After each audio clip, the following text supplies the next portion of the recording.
Hello! In this video I will show you how to install Firefox browser on Samsung Galaxy A16. So you have to start by opening your Google Play Store, then click on search bar and type in Firefox. Now click search and click install.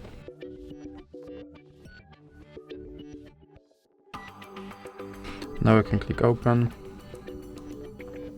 and here you can select your default browser, or you can click cancel, and now you can add Firefox widget, or you can click not now, and here you can sign in to your Mozilla account, or you can click I don't have an account. Now you can turn notifications, or you can click not now again.